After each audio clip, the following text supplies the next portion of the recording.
I think you'll find this a very practical night.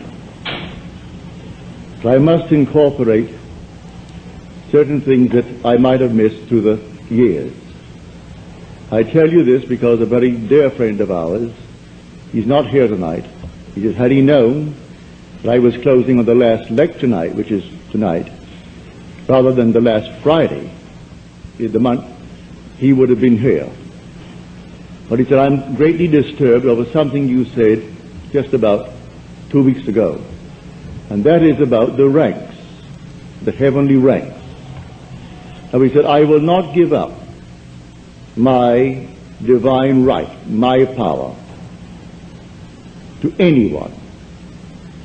I will not make others little that I may seem to myself superior.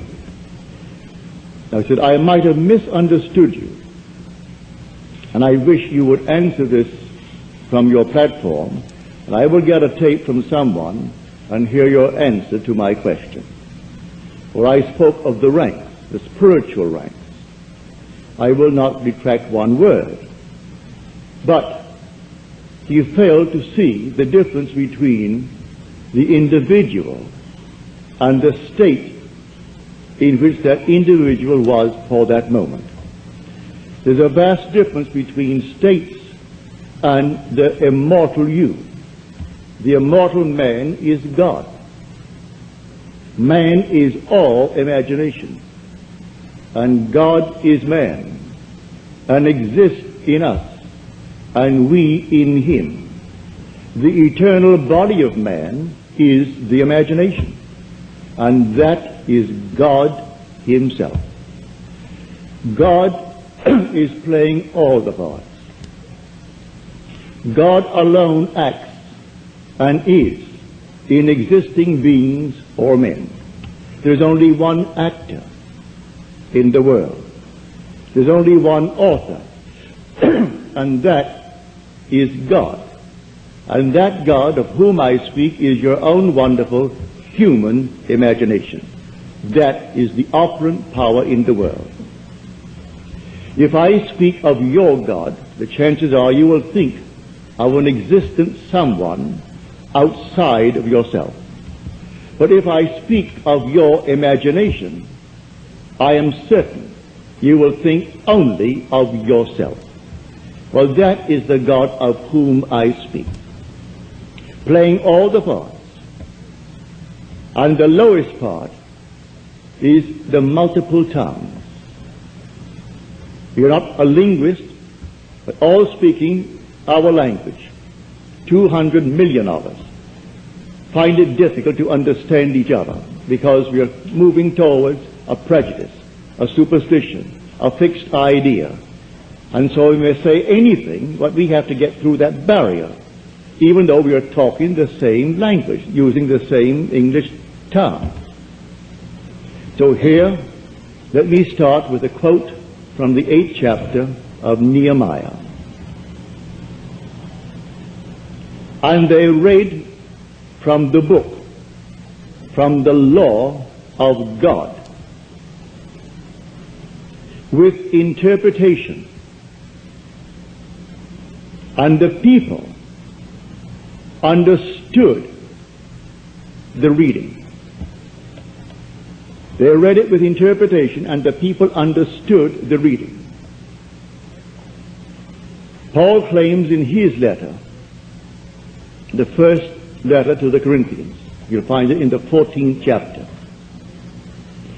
I would rather speak 5 words in my mind that I may instruct others than 10,000 words in a tongue.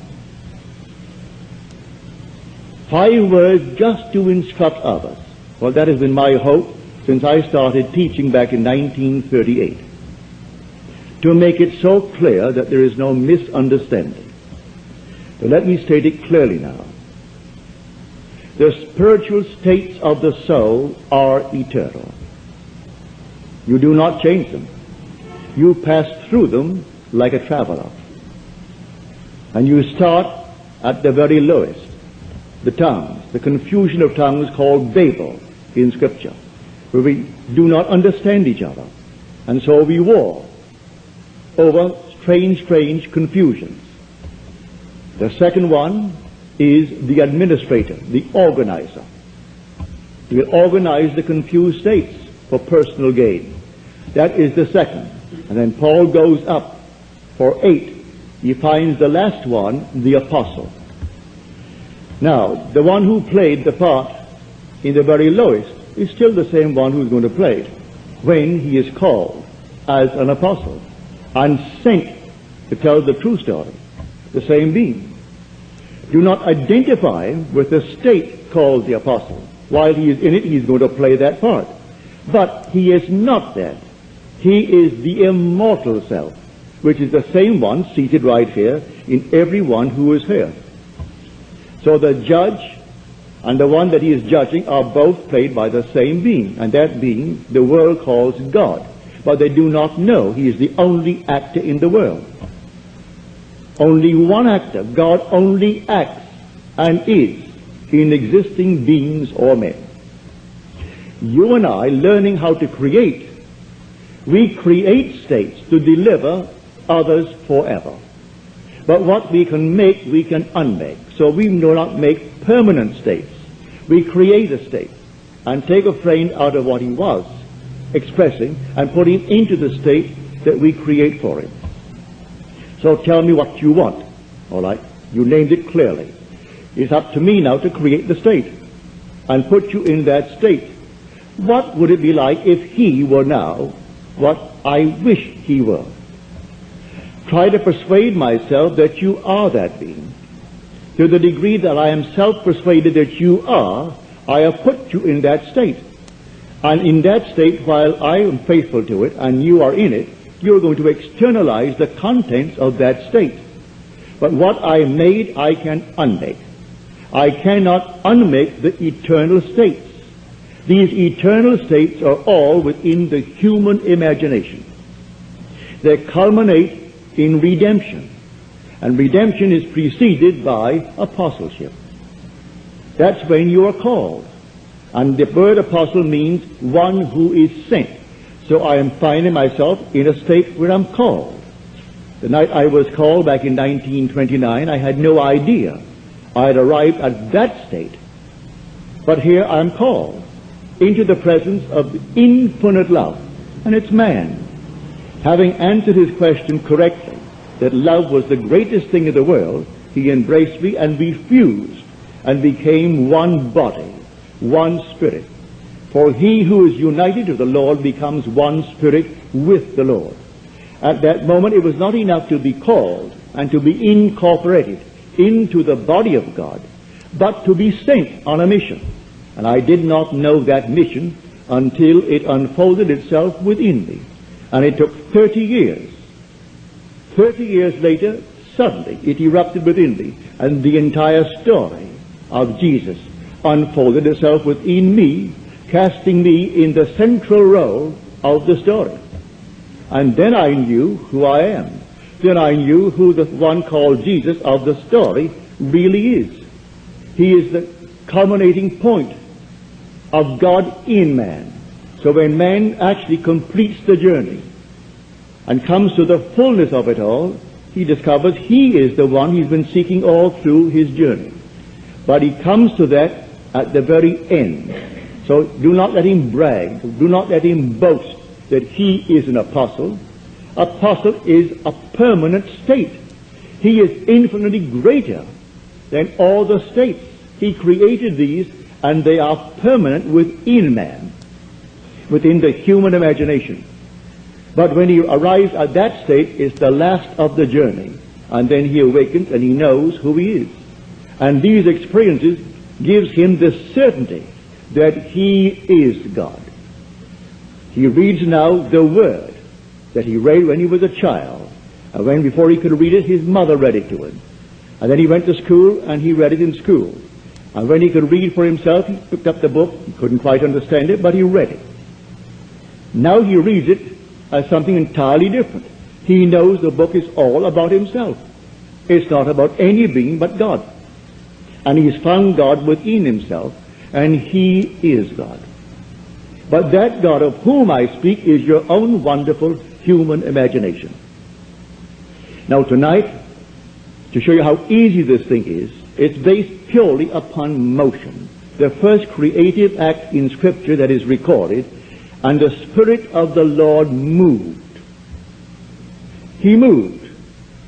Well, the Spirit of the Lord is in man. Do you not realize that ye are the temple of the living God, and the Spirit of God dwells in you, as we are told? He dwells in me, where? As my own wonderful human imagination. Now I go back to see how he first created. He created by emotion. I move from one state into another state. If it is the state desired, then I have a sense of relief when I get into the state desired. If tonight I was up against it financially, and then suddenly I came into a fortune, what would be the outstanding feeling that I would have? Would it not be relief? So I insist, of all the pleasures that man could ever experience in this world, relief is the most keenly felt. The child is late. You say, be home at 10 o'clock. So 10 o'clock, 11 o'clock, 12 o'clock, and there is no child. You think you are in control. You love her dearly, and you think you're in control. Oh yes, I can control my mind, my imagination, it's easy. But then comes one, and there is no child. And inwardly you conjure 1,001 things that could happen. And then you hear the little knock on the door, or the key in the door, and she comes through the door. What is your emotion? One of relief. Just one of relief. So of all the pleasures of the world, relief is the most keenly felt. It comes in the creative act. Relief. Call it by another name if you will, but it is relief at that moment of explosion. But the same thing is true when I move into a state. What would the feeling be like if it were true? And I work myself into that state as though it is true. If I am in that state, I can suppress the sense of relief. And so I have the sense of relief because I've done it.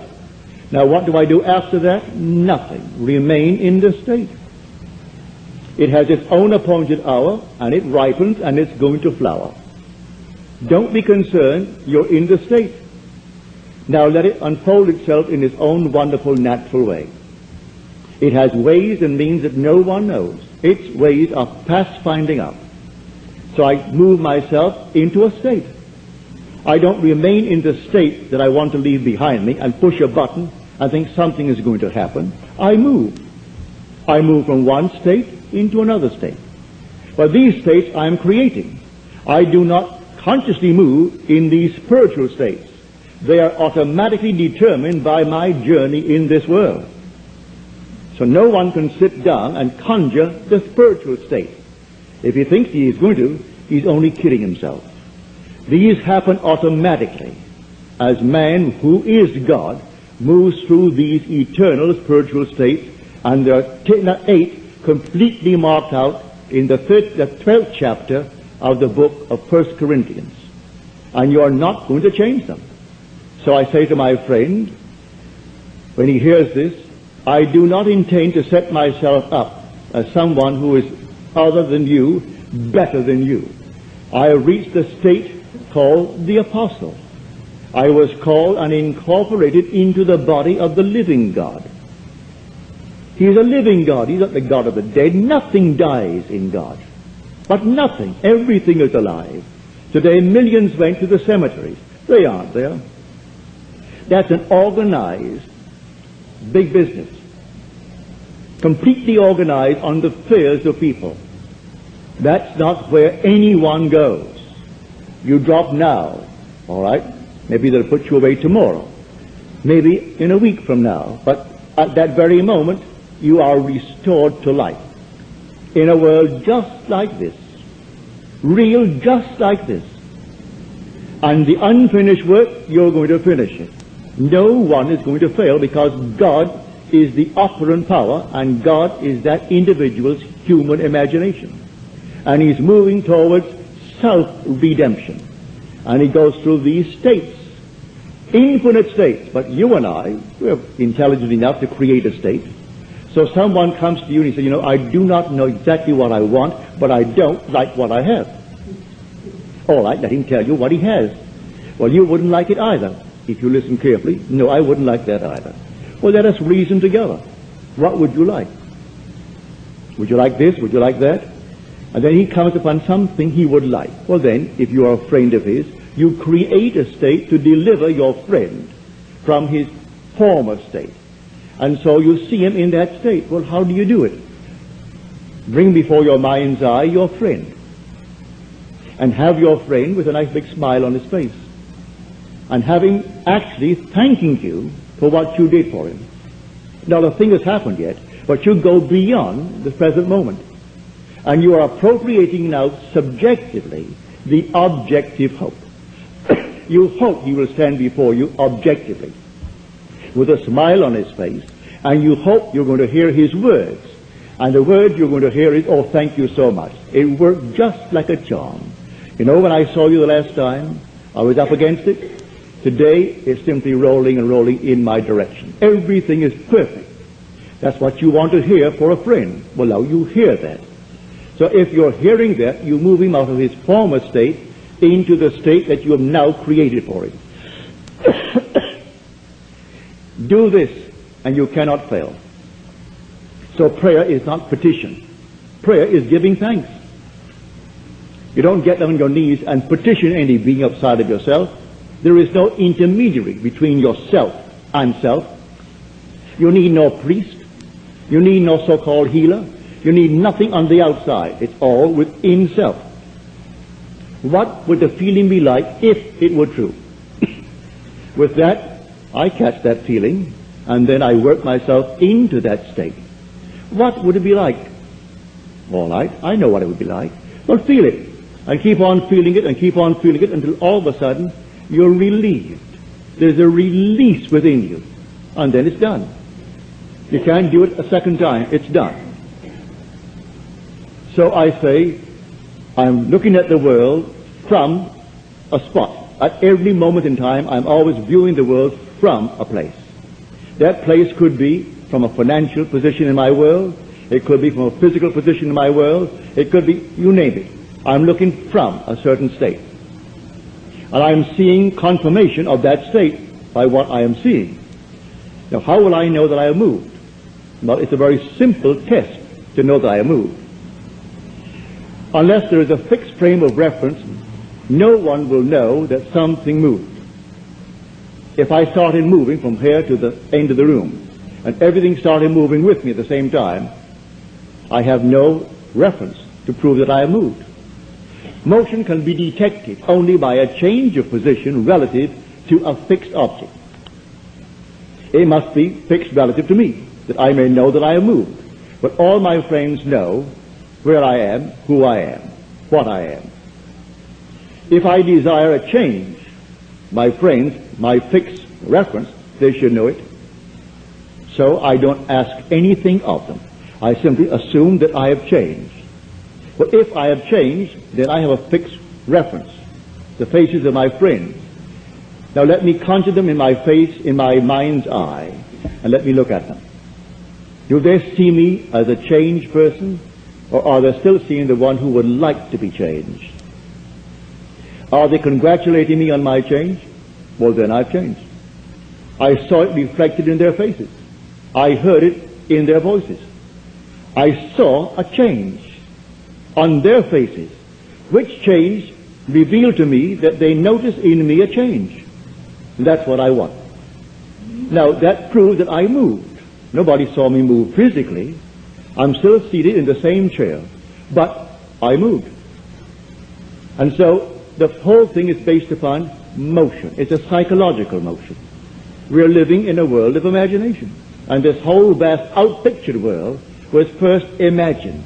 There is the thing you see here that wasn't first imagined. And yet, close as he is, you still can't find him. Why? Why can't I find him as something objective? Because he is the reality I call imagination. I see the fruits of my imaginal acts. But I do not see the actor as I see the outpouring of his activity. For he is the reality I call imagination. So here, the God in you is your own wonderful human imagination. That is God. That's the one, when you completely awaken, you're going to know. That's what man basically is hungering for, the awakening of imagination, which is the awakening of God within him. That is the only God of which the Bible speaks. There is no other God. I will go down to the potter's house. And I went down to the potter's house, as the Lord said to me. And there he was, working at his wheel. And the vessel in his hand was spoiled. But he didn't discard it. He reworked it into another vessel, as it seemed good to the potter to do. Now that's the 18th chapter of Jeremiah. Which word, Jeremiah, means Jehovah will rise. You'll rise all right. He'll rise in you as you. So, because he is you. There's no one else to awaken but God, and God is your own wonderful human imagination. And the word potter in Hebrew means imagination. It means to determine. That's what the word actually means by definition in Strong's Biblical Concordance. It means the potter, which means imagination.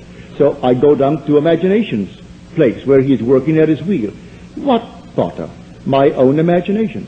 What are you doing, Neville? Well, I'm just spending a few minutes here, there, while it's spoiled. You will admit what you're doing isn't quite what you want done. Don't discard it, rework it. Rework it into another vessel that it seems good to you to do. Don't judge from appearances. You think a man, because he's up against it, will be satisfied, say, with X number of dollars? No, don't limit it. But no limit upon the power of belief. Can you believe that he doesn't have that pressure on him anymore? That he's above it? That is something behind him. Well, put him in that state. It doesn't cost you any more to put him in that state than to put him in a little modified state. You didn't pay anything for it. Come, eat and drink without price. Buy wine, buy milk without money. It didn't cost you a penny to do it, so why modify it? Why make it little for it? It's not exactly what he would want for himself. It's better than what he has. But you want something bigger than that for him. And there is no limit. When you meet people of great wealth in this world, and you'll judge them because they have money, just talk to them for a little while. Money hasn't altered their other states. They're just as stupid as they were before. In fact, I've gone to parties where this one was a millionaire, that's a millionaire, that's so-and-so, and then the lady would point out another one. I say, see that one? Oh, she's not just rich, she's stinking rich. In her language, that meant multiple millions. And if you walk out of that place, I'm speaking of a club, I will not mention the name, a club in New York City, a ladies' club. They're all multimillionaires. Walk out on the street, but don't leave, just walk out and stay there. And then watch them come out after their big heavy lunches and their 3 or 4 martinis or whatever it is, and watch them. And if you didn't know these are members of that club with all the millions in the world, you would say to yourself, poor souls. Poor souls. You would think maybe they came out, they're cleaning up after the guests left. That's exactly what they look like. But they feel they don't have to put on anything because they're above it all. My father would say when they would come in and they were very, very rich, and he ran his store, and when they all became very, very elated with his fabulous wealth, he would turn to one of us and he would say, you know, God is really merciful. Suppose she didn't have money. He never completed the thought. He left it for us to use our imagination. Suppose she didn't have money. She's how merciful God is, he would say. And then you go on dwelling upon what your father did not complete. He wanted you to complete it. So I tell you, prayer will be answered. All prayers are answered if you know how to pray. And pray is not begging. You don't petition. You give thanks. Well, you aren't going to give thanks to something that isn't. But you must actually believe in God. As you're told, he who comes to God must first believe that he exists. and that he rewards those who seek him. But you must first believe that he exists. Read that in the 11th chapter, the 6th verse of Hebrews. All who would come to God must first believe that he exists. Well, I know he exists. I hope that everyone here knows he does exist. But as Blake said, why stand we here trembling around, calling on God for help, and not ourselves, in whom God dwells? So why turn on the outside to call upon a God when he dwells in me? Well, he dwells in me as my imagination. So I will commune with my own imagination until I am satisfied that it is done. And you get into the habit of feeling that it's done, the feeling of relief, and then you go about your business. And let it take its own course. It will take its course, and it will come out perfectly. So you don't beg anyone, you don't petition anyone, and it has nothing to do with so-called holiness. That is such an abused word. He is a holy man. May I tell you, if anyone introduces you to a person as a very holy man, turn and run. They'll fleece you. And I'm not fooling. They come over here from India, and all, you see them on the TV. Next thing you know, they're getting $500 for a special course. And people who have more money than brains, they pay all. Then off to India he goes with his multiple fortunes that he's simply taken from those who aren't given to thinking. So money doesn't care who owns it. So they have it, and so they'll give it out to anyone who is called a holy man. Well, I have had my experience with these so-called holy men. One little fellow, you all know him, you saw him on TV. And some reporter asked him, why do you advertise so much? You're always advertising, building up your own little personality. And Jesus never did. And in the little high-pitched voice of his, he started laughing. He said, that's why it took him so long. Well, I mean, after all, you sit down in your living room and you turn your little set on to listen to that nonsense. But people do it, and they're paid him for it. Now here, may I tell you, you have everything that it takes to be the man, to be the woman that you want to be. Don't pass them up. You have it right here this very night. Know what you want to be. Be definite. When you know exactly what you want to be, don't ask anyone if it's possible. You simply feel that you are it. What would the feeling be like if it were true? Would my wife, my husband, my friends know it? Let them know it, not verbally. Let them know it all in your imagination. Let them see you as they would have to see you if it were true. Just let them see you. And go to sleep in that assumption. For I know from my own experience that an assumption, though denied by my senses and therefore called by the world false, if persisted in, will harden into facts. That I do know. An assumption, the same simple little assumption. If you will persist in it, it will harden into fact. That is a law. How else would you interpret this statement from the 11th chapter of the book of Mark? Whatever you ask in prayer, believe that you have received it, and you will. How are you going to interpret that? Whatever you ask in prayer, believe that you have received it, and you will. No limit is placed upon the power of belief. It doesn't even say it has to be good for you. It leaves you entirely free to make your choice and take the risk. Because when you reap that state, you're also going to reap the consequences of that state. So, take your choice, but also be willing to take the consequences of the state. And you could go through life just simply knowing the only states. You see a person in the gutter today, he need not be in the gutter forever. Take him out of the gutter in your mind's eye. Here was a friend of mine, Freedom Barry, that I sent to San Francisco to teach this law. He hasn't had the experience of the promise, so he can't teach the promise. But he teaches the law. Before he opened, he saw a man crossing the street while he was airing his little dog. The man came over, First of all, he passed nice complimentary thoughts about the dog, which Freedom enjoyed. And then he said, could you let me have a little money? And Freedom said, I'm sorry, but I do not have any money. The man was very nice about it, a gentleman evidently, and he went his way, and Freedom, before he made one step, he remained right there on that sidewalk and saw that man gainfully employed. He said to Freedom he hadn't worked. He was out of work. And Freedom saw him gainfully employed and felt the thrill of his employment. A month later, Freedom is out walking the little dog, and this man crosses the street, comes over to Freedom, and he said, I don't suppose you remember me. And Freedom said, oh yes, I do. Very well. He said, well, I want to thank you for not giving me money 1 month ago when I asked you. Had you given it to me, I'd be asking you for money today. But I got so mad with myself to be placed in that position to ask a total stranger for money, I went home determined I am going to get a job. He didn't know what Freedom had done, but Freedom did that, which pushed him out of that state of asking for money into a state of earning it. He went out the very next day after he met Freedom and got himself a job that paid well. He said, I'm on the job that I got the day after I asked you for money. I'm still on it, and there is room for growth in that job, and I'm sticking with the job.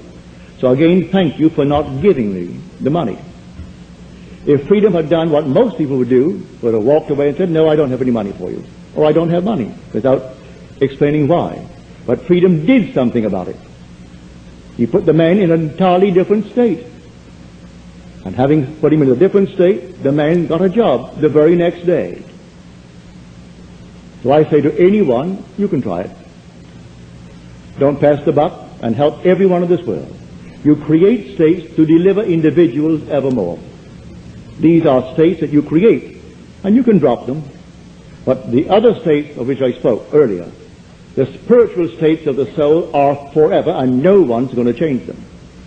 But to make myself clear, when you are in the final state of the apostle, it doesn't mean you're better than you yourself when you're in that multitude of confusion.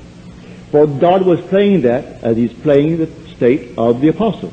But God is above all states, and you are God. So you're not an apostle forever. You play that, and that's the final part of the journey. And you come out redeemed when you hit that state. And you know that you are the apostle because you're sent. And the apostle is one who is sent. It's only then you know you've been chosen for a definite reason, and you're sent to tell what's going to happen to you.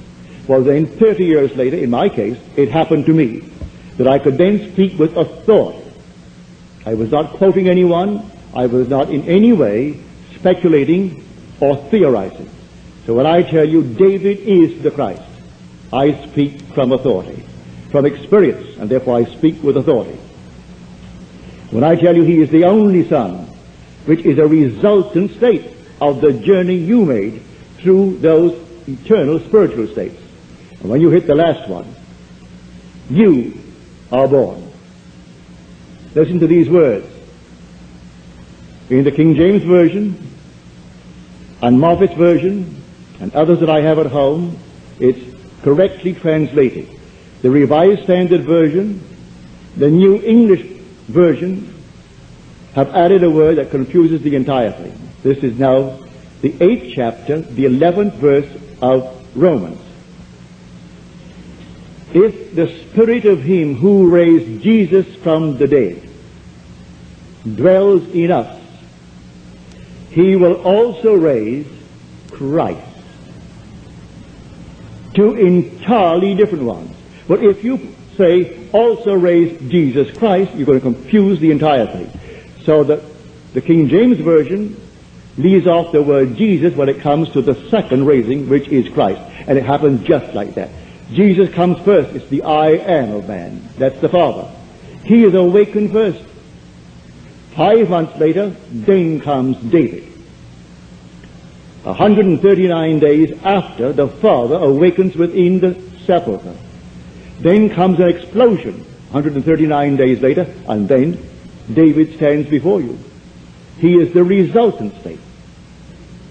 Now, when you read the Bible in the future, and I hope you all will, always bear in mind the characters mentioned there and depicted there are not individuals as you and I are. They are states of consciousness. From Adam to the very end. These are all states of consciousness. So, the names signify the state, if you know the meaning of the name. But do not think when you use the word Abraham, you're speaking of a man. As when I speak of Bill, Bill is a man. He's an individual. It is God wearing that mask called Bill. But when I speak of Abraham, that's a state of consciousness. But when you meet these states of consciousness in vision, they are personified. And you see a man, but it is not man as you are man. All these are contained within the human imagination. So when you encounter Abraham, well, you're going to see a man. And you know he's Abraham. When you encounter David, you meet a youth, an eternal youth. But it's a resultant state. You are above all states. You are God. Every being in this world is God, and God is one. Hear, O Israel, the Lord our God, the Lord is one. And never get away from that.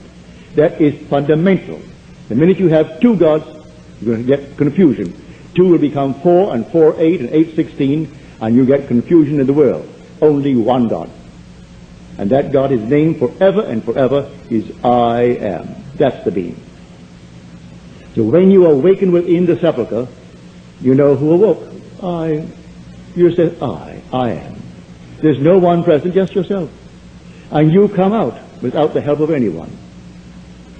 And then comes the imagery of Scripture that surrounds you, bearing witness to the truth of the story. But you are cast from then on in the central road. And so everything unfolds within the imagination of man. And that is God. So tonight, as you leave here, go out knowing you have the power and the right to become the man, to become the woman that you want to be, without hurting any person in this world. You don't need to hurt anyone to gain anything in this world. You go out and play your part fully. And let no one pull any rank, for all ranks are only states of consciousness. The king and the one who is amusing him, the court jester, are both played by the same being, and that being is unseen by the two masks, the mask of the king and the mask of the court jester. For behind the mask is God, and God is simply I am. So one plays the part of the court jester, and one plays the part of the king, and we honor the mask and bow before the king. And that court jester may be nearer to apostleship. Do not judge from appearances, as you're told. When they saw this giant of a man stand before him, Samuel thought, well, certainly he is the Lord's chosen. For the Lord said to Samuel, go down to the house of Jesse, for I have chosen one of his sons to be king of Israel. And when the first son came in, he was a majestic creature. And Samuel said to himself, surely he is the Lord's choice. And the Lord said, I have rejected him. The Lord sees not what man sees. Man sees the outward appearance, but the Lord sees the heart. Then he brought the second, and he brought the third, and finally he brought the last, which was David. And David was tending the flocks. Now this is all a story, but you must extract the meaning from that story. So he brings the little one in. He was just a youth. And as he came in, no one thought for one moment he would be the one. And the voice spoke to the prophet Samuel, rise and anoint him. This is he. And in the midst of his brothers, Samuel anointed him with the holy oil. And then the Spirit of God came upon him mightily from that day forward, never left it. Therefore he never lost the battle. The victorious one, called David. So in the end, he stands before you, for he played all the battles. You were the Lord of Lords within, but you didn't know it. And he is the Father's only Son. And then he stands before you, and he is your son. And then only do you know you are God the Father. You gain all the assurance that you need when you see David. For he is God's son, and he is your son, therefore you must be God. And that's the story. Now, this being our last night, suppose we go into the silence and give you ample time for questions if you have any.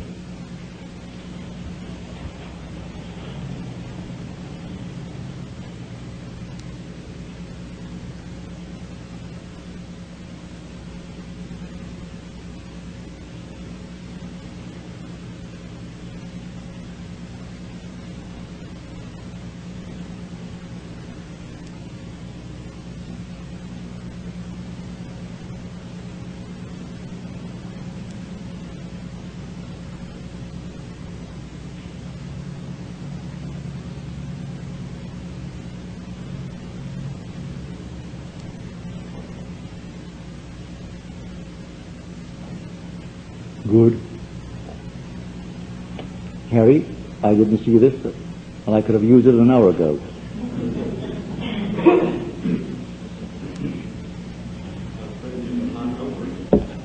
I didn't see it. I would have. And regretted it too. Now, are there any questions, please?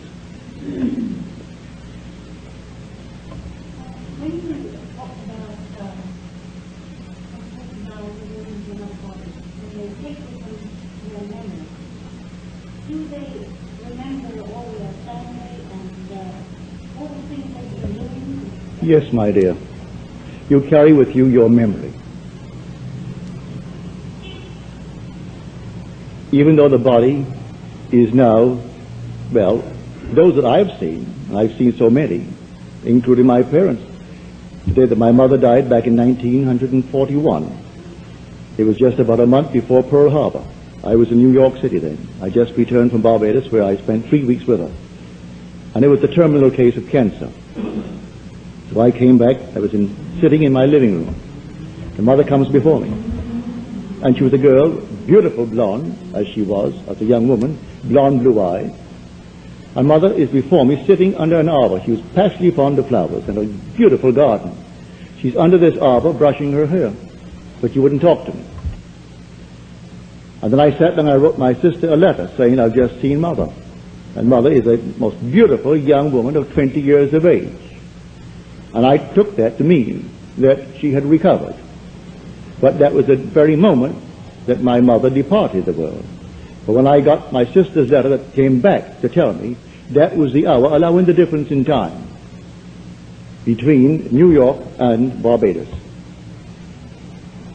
And that was exactly when Mother closed her eye, and that was it. But she instantly appeared to me in New York City, 2,000 miles away, not as the old person. She was only 61 when she died, but she looked much older because she was in such pain for the longest while. Mother must have looked, well, you can't name it. It was so old, and she lost so much weight. She was a little tiny shrunken thing when Mother was not given that way. But I saw her at 20. My brother Lawrence, who died at 62 or 63, he was going on 63. When I saw Lawrence, he was about 21, 22. My father, same thing. Jack Butler, who was my secretary, when he dropped dead at the age of 50. When I met him 8 months later, Jack was about 21, 22. So I can only tell you what I see. They all are restored. They aren't little babies. They're restored with intelligence, and they know who they are. They know who you are. And many of them don't even know that they died. Totally unaware of it. The majority don't know it, because they haven't died. Like Jack, when I said, well, Jack, you know, you died. I went to your funeral. So you're crazy. I die, but I'm not dead. I said, yes, you die, but you're not dead. Well, that doesn't make sense, does it? Well, you know, there are states of consciousness in which visionary men are accounted madmen. And so I've been accused of being mad, being insane, but I can't help it. I see these things and I tell you exactly what happened to me. But there are certain states in which all visionary men are accounted madmen. On 49th Street in New York City one day, I was opposite a window that had a nice display of my books and a big picture of me. And two women came by, three came by. One was the guide showing the other two friends of hers who came out of town and wanted to see the sights of New York City. And so I came up and stood next to them. They didn't know me and didn't look at me, but they were looking at the picture. And one woman said to the other two, "You see that fellow?" Naturally, they're all looking at him. Said, "He's as mad as a hatter. But you should go and hear him. It's part of the thing to do when you come to New York City. Go and hear him. He's just as mad as they come. They call him the mad mystic of 48th Street." Well, she heard that. No one called me the mad mystic, but she must have heard it to tell these two. I'm called the mad mystic of 48th Street.